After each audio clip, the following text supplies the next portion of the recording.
300 Apache warriors, all of them staring at Thaddeus Whitmore's ranch house through the morning mist, their war paint gleaming in the early sunlight, their horses snorting clouds of steam in the cold desert air, and every single one of them had a reason to want him dead. But 12 hours earlier, Thad had been just another bitter rancher trying to forget the war that took his leg and his faith in humanity. The sun was setting over his small cattle operation in Arizona Territory when he heard the gunshots echoing from Eagles Canyon. Most folks would have ignored it. Smart folks would have locked their doors and pretended they heard nothing. But something about those shots, desperate, scattered like someone fighting for their life, made Thad grab his rifle and ride toward trouble. He found the young Apache warrior face down in the dirt, 3 bullet wounds painting his buckskin shirt crimson. Blood pooled beneath him, mixing with the desert sand. The kid couldn't have been more than 22. And by the look of the ceremonial beadwork on his clothes, he wasn't just any warrior. This was someone important. Thad's first instinct was to turn around, leave the Indian to die like so many others had done. Hell, most white folks in these parts would have put another bullet in him just to be sure. The Apache had been raiding settlements all summer, and the hatred ran deep on both sides. But when the young man's eyes fluttered open and looked straight at him, not with fear or anger but with a strange kind of recognition, something inside Thad's chest cracked open. The warrior tried to speak, blood bubbling from his lips. He managed one word in broken English before his head fell back to the sand. "Please." Thad stared down at him, his finger twitching on the rifle trigger. Every rational thought told him to ride away. This Apache was probably responsible for burning out the Morrison family last month. Could have been part of the war party that attacked the stagecoach near Tombstone. But looking at the kid bleeding out in the dirt, all Thad could see was another young soldier dying far from home. He made his choice. Thad holstered his rifle, dismounted, and hoisted the wounded Apache onto his horse. The ride back to his ranch felt like the longest mile of his life, every shadow in the rocks looking like it might hide a war party ready to fill him with arrows. But he got the Apache to his cabin, laid him on his own bed, and started cleaning the wounds. The bullets had missed the vital organs, but the blood loss was severe. As Thad worked by lamplight, cutting away the shirt and applying pressure to the wounds, he noticed something that made his hands freeze. Around the young warrior's neck hung a small leather pouch, and inside it was a photograph, cracked and faded, but unmistakable. It showed a white woman and a young Apache boy, maybe 8 years old. The woman had her hand on the boy's shoulder, and both were smiling at the camera. Thad's breath caught in his throat. He'd seen mixed families before, but this was different. This photograph meant something. It meant this Apache had connections to the white world. It meant he wasn't just a raider. He was someone caught between two worlds, just like Thad himself had been after the war. As dawn broke over the desert, Thad managed to stop the bleeding and get some water into the unconscious warrior.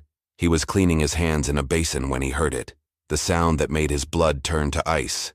War drums, distant but unmistakable, echoing across the desert from the direction of Apache territory. But what chilled him to the bone wasn't just the drums themselves. It was the pattern of the drum beats that made Thad's hands shake as he reached for his rifle. 3 short beats, then 4 long ones, then silence. He'd heard that pattern before, during his cavalry days along the Colorado River. It wasn't a war call or a hunting signal. It was a death song. Someone important had gone missing, and the Apache were mourning. The wounded warrior stirred on the bed, his eyes opening slowly. When he saw Thad standing over him with a rifle, he didn't flinch. Instead, he whispered something in Apache, then switched to English. "My father. He looks for me. Your father." Thad's voice was barely a whisper. "Chief Running Elk of the White Mountain Band. I am Nalnish. You call me Running Bear." The young man struggled to sit up, pressing a hand to his bandaged ribs. "I was riding to meet with Colonel Hayes. Peace talk. Make treaty." Thad felt the floor drop out from under him. A peace envoy. He'd saved a peace envoy. Which meant the Apache weren't just looking for any missing warrior. They were looking for the chief's son, who was supposed to be negotiating an end to the fighting. "Jesus Christ," Thad muttered, sinking into his chair. "Do you know what this means? If your people think the whites killed you during a peace mission, war." Running Bear finished for him. "Bad war. My father. He'd trust no white man now." The drums grew louder, closer. Thad could hear them coming from multiple directions now. North, south, and east. They were being surrounded, and he was sitting in his cabin with the one person who could either save them all or get them killed. Running Bear tried to stand, then collapsed back onto the bed with a grunt of pain.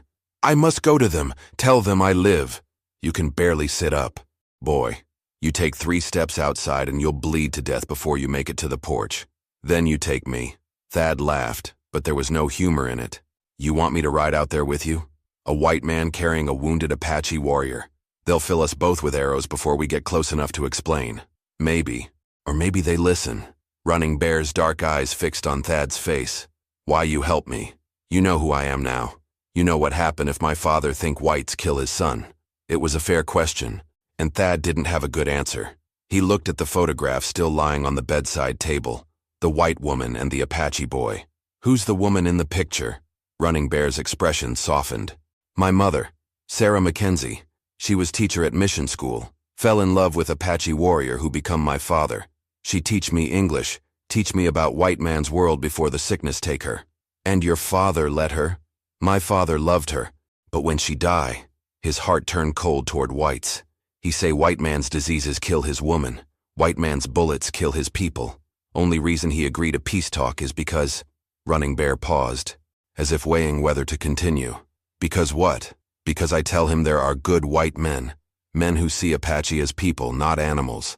Men like the one who saved his son's life. The drum stopped suddenly, leaving an eerie silence that felt more threatening than the noise had been. Thad moved to the window and peered through a crack in the wooden shutters.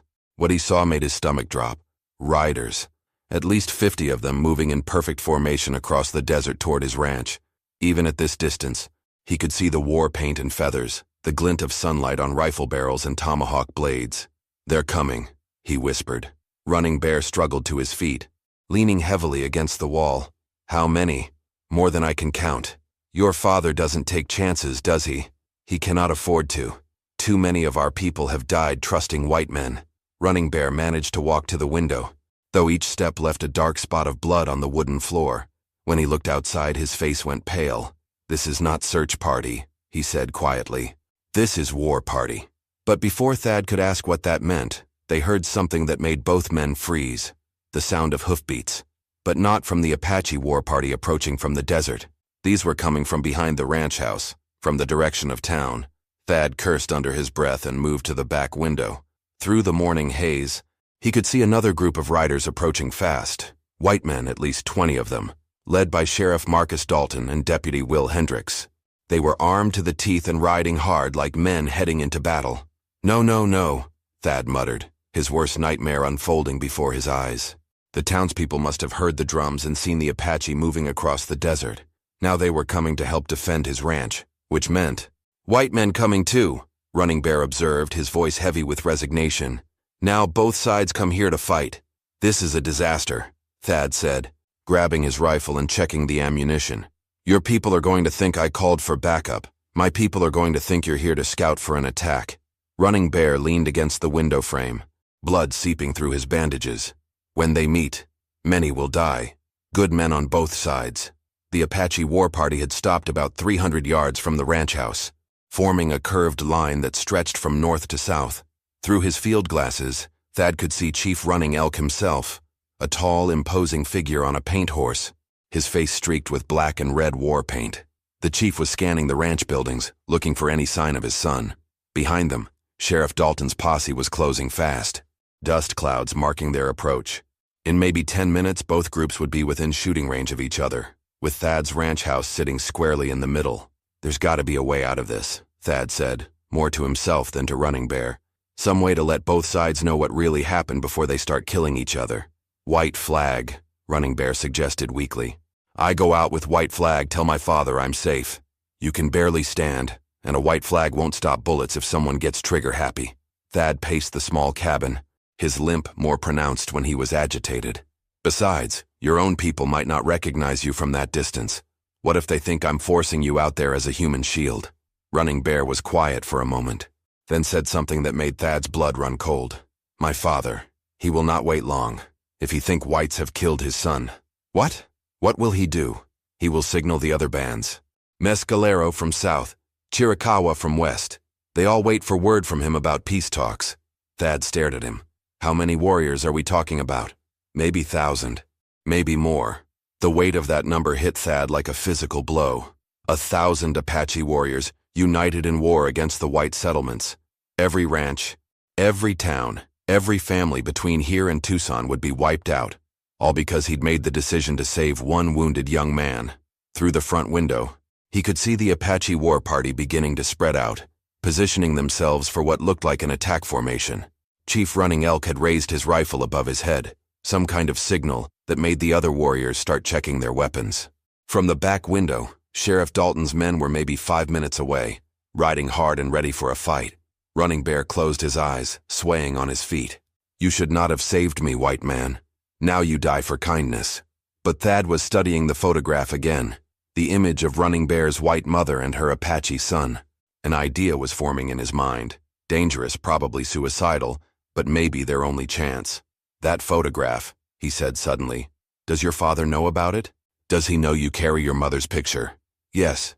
He give it to me when I become warrior. Say it remind me that love can exist between our peoples."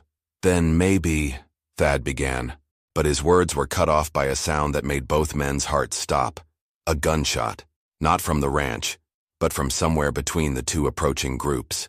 The single gunshot echoed across the desert like thunder, and suddenly everything changed. Thad watched through his field glasses as the Apache war party exploded into motion, warriors kicking their horses forward and raising their weapons. Chief Running Elk's face twisted with rage as he pointed toward Sheriff Dalton's approaching posse. "Someone fired early," Thad whispered, his stomach sinking. "Some nervous cowboy just started a war."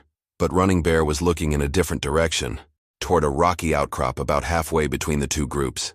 "Wait," he said, squinting against the morning sun. "That shot, it not come from your people or mine." Thad swung his glasses toward the rocks and felt his blood turn to ice. There, barely visible behind a boulder, was a flash of blue fabric. Cavalry blue. "Son of a bitch," he breathed. "There's soldiers out there." The pieces suddenly fell into place. Colonel Hayes, the man Running Bear was supposed to meet for peace talks, must have sent a patrol to escort the Apache delegation. But when the shooting started between the townspeople and the war party, the soldiers probably thought they were witnessing an Apache attack on civilians. Another shot cracked across the desert, this time definitely from the cavalry position. Thad could see muzzle flash from behind the rocks as the hidden soldiers opened fire on both groups simultaneously. "They're shooting at everyone," Thad said, his voice hollow with disbelief. "The cavalry thinks it's a three-way battle." Chief Running Elk's war cry pierced the morning air as his warriors charged toward the sound of gunfire. From behind the ranch, Sheriff Dalton's men were spurring their horses forward, convinced the Apache were attacking. And somewhere in the rocks, maybe a dozen cavalry troopers were shooting at anything that moved, trying to restore order with bullets. Running Bear grabbed Thad's arm with surprising strength. "You have to stop this. You have to get to my father before—" His words were lost in a sudden eruption of gunfire as all three groups opened up on each other. Bullets whined through the air, horses screamed, and men shouted orders that no one could hear over the chaos. Thad watched in horror as Sheriff Dalton's youngest deputy, Tommy Morrison, fell from his saddle with an Apache arrow in his shoulder. On the other side, a young Apache warrior tumbled from his horse, struck by a cavalry bullet meant for someone else. "This is madness," Thad said, but he was already moving, grabbing his hat and checking his rifle. "I'm going out there. You'll be killed before you take 10 steps, Running Bear protested. "All three sides will shoot you." "Maybe, but if I don't try, we're all dead anyway." Thad looked at the photograph one more time, then handed it to Running Bear. "If something happens to me, you make sure your father sees this. You tell him there was a white man who believed in what your mother taught you." Running Bear struggled to his feet, determination overriding his pain. "Then we go together. You can't even walk straight. I can ride." Thad stared at him. The kid was right. If anyone could get close enough to Chief Running Elk to stop this massacre, it would be his own son. But getting Running Bear onto a horse and across a battlefield filled with flying bullets would be suicide for both of them. The gunfire was intensifying now, and through the smoke and dust, Thad could see men falling on all sides. Sheriff Dalton was shouting orders, trying to pull his men back toward cover. Chief Running Elk had divided his warriors into two groups, one attacking the cavalry position, and another moving to flank the townspeople. In maybe 5 more minutes, this would turn into a full-scale slaughter. If you were Thad, what would you do? Risk everything to ride into that battlefield with a wounded Apache warrior? knowing you'd probably both die before reaching Chief Running Elk? Or stay safe in the cabin and watch as hundreds of good men killed each other over a misunderstanding? Tell me in the comments. I need to know which choice you'd make. Because what Thad decided next would either save 3 peoples from war, or guarantee that none of them would survive to see sunset. Thad made his choice. He threw open the cabin door and ran toward the barn, shouting over his shoulder, "Come on, boy. If we're going to die, let's die trying to do something right." But as they reached the horses, something happened that neither of them had expected. A bugle call pierced through the gunfire, long, clear, and unmistakable. It was the cavalry signal for ceasefire, but it wasn't coming from the rocks where the soldiers were pinned down.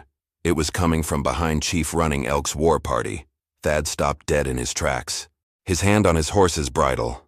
Through the dust and smoke, he could see a new group of riders approaching from the north, blue uniforms, guidon flags snapping in the desert wind, and at their head rode a man Thad recognized even at this distance, Colonel William Hayes himself, leading what looked like a full company of cavalry. The colonel, Running Bear breathed, leaning heavily against the barn wall. He comes for peace talks, but now... The gunfire began to slacken as all 3 groups noticed the approaching cavalry column. Chief Running Elk raised his hand, signaling his warriors to hold their fire and regroup.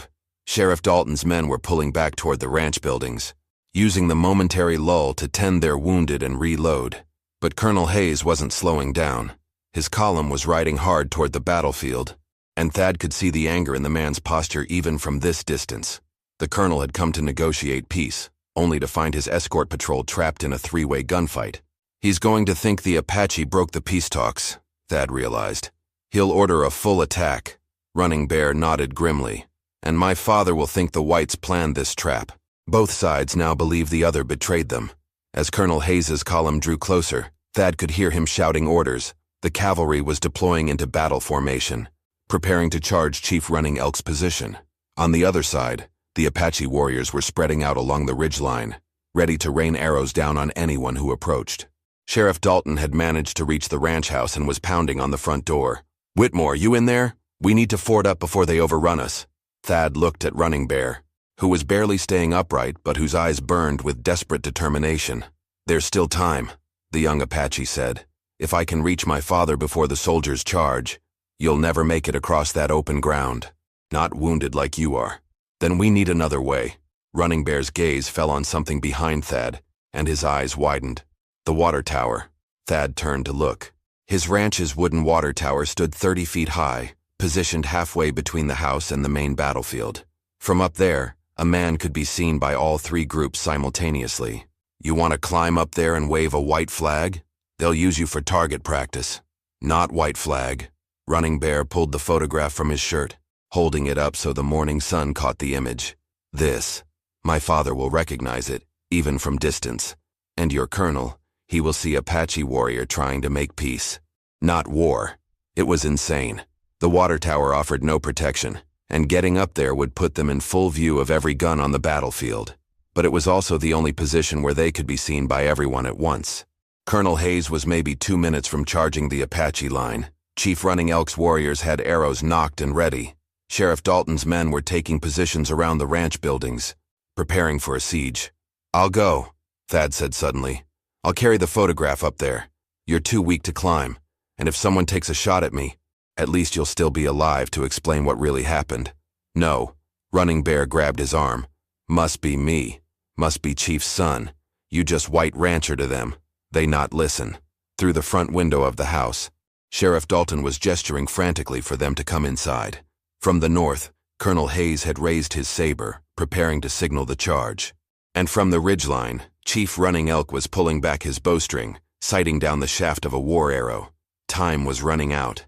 Thad made a decision that would either save hundreds of lives or get them both killed in the next 60 seconds. If you're enjoying this story and want to see how it ends, hit that subscribe button because this next part will change everything you think you know about courage. "We go together," he said, grabbing Running Bear around the waist and half carrying him toward the water tower. "You hold that photograph high, and I'll make sure you don't fall." But as they started across the open ground between the barn and the tower, a rifle cracked from the rocks. The bullet whined past Thad's ear so close he felt the heat of it. Someone in the cavalry patrol thought they were making a run for it and had decided to stop them. But instead of hitting the dirt like any sane man would do, Thad kept moving toward the water tower, dragging Running Bear with him. "They're shooting at us!" Running Bear gasped, blood from his wounds leaving a trail in the dust behind them. "Let them," Thad growled. "Maybe that'll get everyone's attention." More shots followed, kicking up dirt around their feet. But something strange was happening. Instead of more gunfire, the shooting was actually stopping. All three groups had noticed the wounded Apache and the limping white rancher stumbling across the battlefield together, and the sheer unexpectedness of it was making everyone pause. They reached the base of the water tower just as Colonel Hayes's bugle sounded again. Not a charge this time, but a hold position. Through the ladder rungs, Thad could see the colonel had his field glasses trained on them, trying to figure out what the hell was happening. "Can you climb?" Thad asked. Running Bear looked up at the 30-foot ladder, then at his blood-soaked shirt. "Have to." They started up together, Thad below to catch Running Bear if he fell, the young Apache above him moving one painful rung at a time. Each step sent fresh blood dripping down onto Thad's hands, but Running Bear kept climbing. Halfway up, Running Bear's strength gave out. His hand slipped from the rungs and he started to fall backward, but Thad caught him, pressing him against the ladder with his own body. "I've got you, son," Thad whispered. "Just a little further." "Why?" Running Bear asked, his voice weak. "Why you risk everything for enemy?" Thad thought about that as they resumed climbing. "Maybe because you're not my enemy. Maybe because your mother was right. Love can exist between our peoples. Or maybe because I'm just too damn stubborn to let good men die over a misunderstanding." They reached the top platform of the water tower as the sun climbed higher, casting their shadows long across the desert battlefield. From up here, Thad could see everything. Chief Running Elk and his warriors spread along the ridge, Colonel Hayes's cavalry in formation, Sheriff Dalton's men positioned around the ranch buildings, and the trapped patrol in the rocks where this whole mess had started. Every gun on the battlefield was pointed in their direction now. Running Bear pulled out the photograph, his hands shaking from blood loss and exhaustion. But his voice when he called out across the desert was strong and clear. "My father," he shouted in Apache, then repeated it in English. "Father, I live. I am safe." The effect was immediate. Chief Running Elk lowered his bow, his war paint unable to hide the shock and relief on his face. He urged his horse forward, close enough to see clearly, and when he recognized his son standing on the water tower, he let out a cry that was part anguish, part joy. But Colonel Hayes was also moving forward, and his expression was very different. Through the field glasses hanging around Thad's neck, he could see suspicion and anger on the officer's face. The colonel probably thought this was some kind of Apache trick, a wounded warrior being used as a human shield. "Colonel Hayes," Thad shouted, his voice carrying across the desert. "This man is Chief Running Elk's son. He was coming to meet with you for peace talks when bandits shot him. I found him dying and brought him to my ranch to save his life." The colonel reined in his horse, close enough now that they could see each other's faces clearly. "Whitmore. Thaddeus Whitmore." Thad was surprised the colonel knew his name, but he nodded. "Yes, sir. 3rd Cavalry, Colorado Territory. Discharged 1868. Something in Colonel Hayes's posture changed. He'd served with enough veterans to recognize one of his own, but he was still suspicious. "If that's true, why are there 300 Apache warriors surrounding your ranch?" Running Bear held up the photograph, the image catching the sunlight. "Because they came looking for me, Colonel. My father thought white men had killed his son during peace mission. He came here for war, but found this." Chief Running Elk had ridden close enough to see the photograph clearly. When he recognized the image of his beloved wife and young son, his expression crumbled. The war paint couldn't hide the tears that began streaming down his weathered face. The old chief dismounted and walked to the base of the water tower. Looking up at his son, he spoke in Apache, his voice breaking with emotion. "What's he saying?" Thad asked. "He says he thought he had lost me like he lost my mother. He says he came here to burn the world in revenge, but instead found that there are still white men with honor." Colonel Hayes had heard enough. He holstered his saber and rode forward, stopping halfway between his cavalry line and Chief Running Elk's position. "Chief," he called out, "I believe we have some talking to do." But just as it seemed like peace might be possible, Sheriff Dalton chose that moment to make the worst decision of his life. Sheriff Dalton burst out of the ranch house with his rifle raised, pointing it directly at Chief Running Elk. "Don't you move, you red devil! This is a trap and I won't stand for it." The peaceful moment shattered like glass. Apache warriors immediately raised their weapons, Colonel Hayes shouted orders to his men, and suddenly everyone was back to aiming guns at each other. "Dalton, no!" Thad yelled from the water tower. "Stand down." But the sheriff was beyond reason. Fear and years of hatred had taken over. "That Apache killed the Morrison boy's father last month. I don't care if he's here for peace talks. He's a murderer." Chief Running Elk's hand moved to his tomahawk, his moment of emotional vulnerability replaced by cold anger.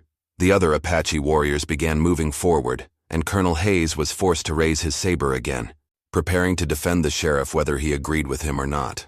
Running Bear swayed on the platform, his strength almost gone, but he managed to shout down to his father in Apache. Whatever he said made the chief pause, his hand freezing on his weapon. "What did you tell him?" Thad asked. "I told him that if blood is spilled now, my mother's spirit will never forgive him, that she believed in peace between our peoples and her son still believes." Chief Running Elk looked up at the water tower, then at Sheriff Dalton, then at Colonel Hayes. For a long moment, the fate of hundreds of lives hung in the balance. Then the old chief did something that surprised everyone. He dropped his tomahawk in the dust and walked slowly toward Sheriff Dalton, his hands empty and visible.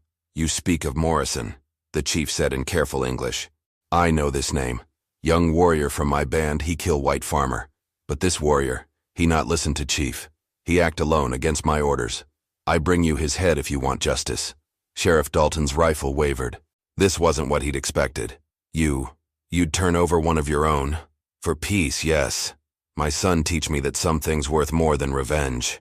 Colonel Hayes dismounted and walked forward, positioning himself between the two men. "Sheriff, lower your weapon. Chief Running Elk, I appreciate your offer, but under the terms of our proposed treaty, we'll handle justice through proper channels." Running Bear was fading fast, but he managed to pull Thad's attention to something happening on the horizon. "Look," he whispered. "More riders." Thad raised the field glasses and felt his stomach drop. Another group was approaching from the east, but these weren't cavalry or townspeople. They were Apache, but from a different band. War paint, weapons ready, and riding hard toward the gathering. "Mescalero," Running Bear breathed. "My father's allies. They come because they heard war drums this morning." The approaching warriors numbered at least 100, and from their formation and paint, they were coming for battle, not negotiation. They'd heard the drums, seen the smoke from the gunfire, and assumed the peace talks had failed, and war had begun. Chief Running Elk saw them too, and immediately mounted his horse. He began riding toward the approaching Mescalero band, shouting orders in Apache, trying to stop them before they attacked. But the Mescalero warriors couldn't hear him over the thunder of their horses' hooves, and they were spread out too wide to stop quickly. In less than 2 minutes, they would hit Colonel Hayes' cavalry line like a thunderbolt. "We have to get down from here," Thad said. But Running Bear was unconscious now, finally succumbing to blood loss and exhaustion. Down below, chaos was erupting again. Colonel Hayes was shouting orders, trying to get his men into defensive positions. Sheriff Dalton was yelling for his deputies to take cover. And somewhere in the distance, the war cries of 100 Mescalero warriors grew louder with each passing second. Thad looked at the unconscious young Apache in his arms, then at the photograph still clutched in Running Bear's hand. Everything they'd accomplished, all the understanding they'd built between the groups, was about to be destroyed by warriors who didn't know that peace was possible, unless someone could reach the Mescalero in time to tell them the truth. Thad made a decision that would have seemed impossible an hour earlier. He picked up Running Bear and started down the ladder, moving as fast as he dared with the unconscious young man slung over his shoulder. When he reached the ground, Chief Running Elk was riding back toward them, his face grim. "Cannot stop them," he said. "Too far, too fast." "Maybe you can't," Thad said, "but maybe someone else can." Colonel Hayes spurred his horse toward Thad and Chief Running Elk. "What do you have in mind, Whitmore?"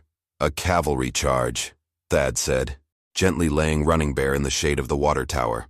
"But not to attack, to intercept. You and the chief ride together toward the Mescalero. When they see an Apache chief and a cavalry colonel side by side, not fighting but riding together, it might make them pause long enough to listen." Sheriff Dalton had joined them, his rifle finally lowered. "That's suicide. Those warriors are worked up for battle. They'll cut you down before you get within shouting distance." Chief Running Elk looked at his unconscious son, then at the approaching dust cloud. "Is good plan, but dangerous for white soldier. Dangerous for all of us," Colonel Hayes replied, "but it's better than the alternative." He turned to his men. Lieutenant Morrison, you're in command. If this goes badly, retreat to the ranch buildings and hold position until reinforcements arrive. Sir, I can't let you ride out there alone. I won't be alone. Hayes looked at Chief Running Elk. Will you ride with me, Chief? The old Apache nodded solemnly. For my son. For peace. They mounted their horses and rode out together. The grizzled cavalry colonel and the painted Apache chief, two old warriors who'd spent decades fighting each other, now united in trying to prevent a massacre. Thad watched them disappear into the dust cloud, then knelt beside Running Bear. The young man's breathing was shallow but steady. The photograph was still clutched in his hand. Come on, boy, Thad whispered. Don't die on me now. Your father's going to need you to help translate when this is all over. The sound of the approaching Mescalero war party suddenly changed. The thunder of hooves was slowing, and the war cries were becoming confused shouts. Through his field glasses, Thad could see Hayes and Chief Running Elk in the middle of the Mescalero formation, both men gesturing toward the ranch and speaking rapidly. It seemed to be working. The warriors were reining in their horses, weapons lowering as they listened to their chief's ally explain the situation. But it was a delicate moment. One wrong word, one misunderstood gesture could still turn this into a bloodbath. Sheriff Dalton sat down heavily beside Thad. Never thought I'd see the day when I'd be hoping for Apache warriors to make the right choice. People change, Thad said. Sometimes it just takes the right moment to show them a different way. After what felt like hours, but was probably only 10 minutes, the group of riders began moving back toward the ranch. Hayes and Chief Running Elk rode at the front, followed by the Mescalero war leader and his lieutenants. The rest of the warriors had spread out in a loose formation that looked more like an escort than an attack force. When they reached the ranch, Chief Running Elk immediately dismounted and knelt beside his son. Running Bear's eyes fluttered open, and when he saw his father's face, he managed a weak smile. It is done, my son, the chief said in English, wanting everyone to understand. Peace is made. Your mother would be proud. Colonel Hayes dismounted and approached Thad. Whitmore, what you did today, it took courage. Real courage. If you ever want to rejoin the service, I'd be honored to have you in my command. Thad shook his head. Thank you, Colonel, but I think I'll stick to ranching, though I suspect I'm going to have some interesting neighbors from now on. Chief Running Elk looked up from his son. You saved Running Bear's life. Apache people do not forget such things. This ranch, this land, it is under our protection now. Any man who threaten us. Over the next hour, the three groups worked together to tend the wounded and establish the framework for a lasting peace treaty.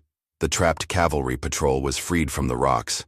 Sheriff Dalton's wounded deputy was treated by an Apache medicine man, and Running Bear was made comfortable in Thad's own bed while his wounds finished healing. As the sun reached its peak, Colonel Hayes and Chief Running Elk signed a preliminary treaty that would end the fighting between their peoples. The Mescalero leaders added their marks to the document, and even Sheriff Dalton grudgingly agreed to respect Apache territorial boundaries in exchange for protection of white settlements. 3 months later, Thad's ranch had become an unofficial meeting ground where Apache and white families could trade peacefully. Running Bear, fully recovered from his wounds, served as translator and liaison between the communities. The photograph of his mother was framed and hung in Thad's cabin, a reminder that love and understanding could indeed exist between different peoples.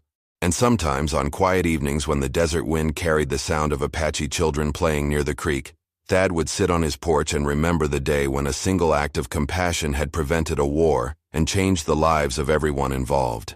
The bitter rancher who had saved an enemy's life discovered that sometimes the greatest courage isn't in fighting, but in choosing to heal instead of harm. If you enjoyed this story of courage and redemption, hit that subscribe button because we have more incredible tales from the American frontier that will leave you amazed.